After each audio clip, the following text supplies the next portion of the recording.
کردم با بایسکل بیایم بیرون یک کمی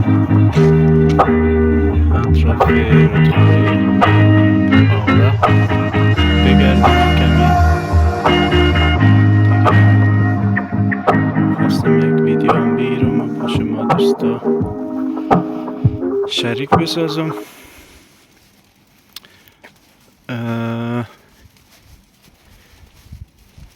البته اینجا شهر تورکو هست،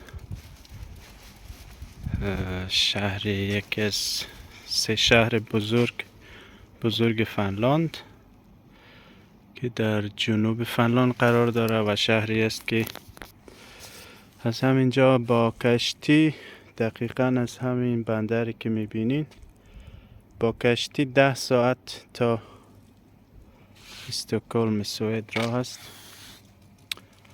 هوا فوق العاده مناسب است برای شبگردی.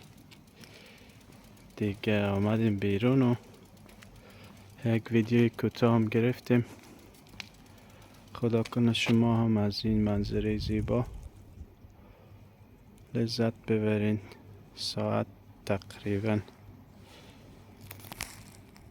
دقیقاً 5 دقیقه 9:05 دقیقه شب هست و امروز هم 24 سپتامبر 2024.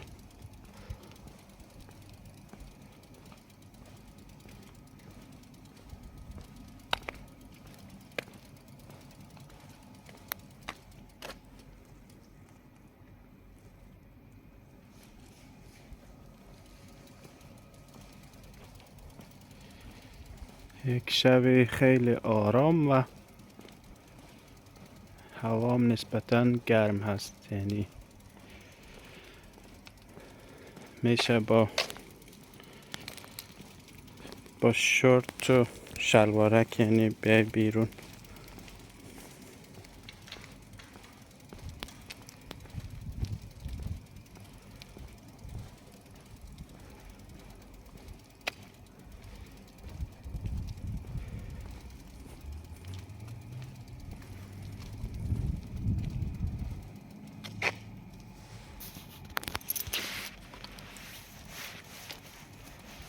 راستش همینه 10 دقیقه پیش از هلسینکی رسیدم تورکو و دیدم که هوا خیلی خوب است و با بایسکل از که ایستگاه قطار بود قفل کرده بودم و آمدم گفتم یک ویدیوی بگیرم و یک گشتی هم زده باشیم اطراف رودخانه. این کشتی هم که میبینی کشتی است که ازش به عنوان هتل استفاده میشه، یعنی شبی کنم 70 یا 80 یورو یا کمتر یورو میتونی یک اتاق کرایه کنی و یک شب بمانی. البته کسایی هست که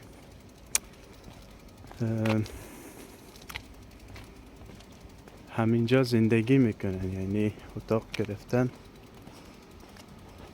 همینجا کلن دائمی زندگی میکنن داخل همین کشتی که ببینید.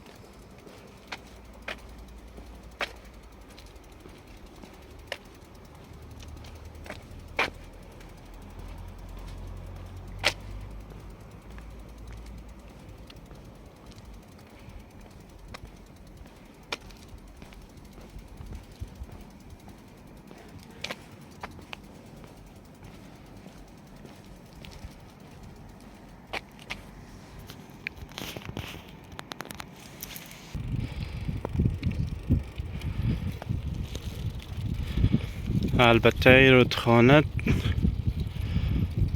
طولش زیاد هست، چندین شهر در بر میگیره و داخل مرکز شهر تورکو به طول تقریبا 3 کیلومتر داخل مرکز تورکو ادامه داره.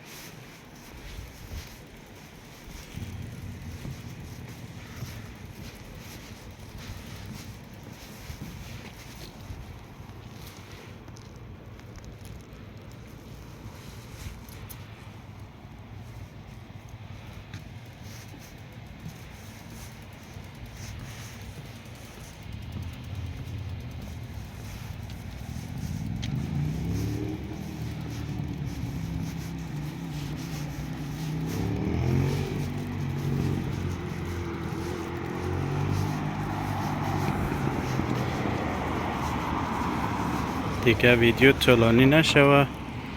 دوستای عزیز تشکر که ویدیو رو دیدین. دیگه من رسیدم تقریبا خانه. ویدیو رو قطع میکنم. شبتان بخیر. خداحافظ.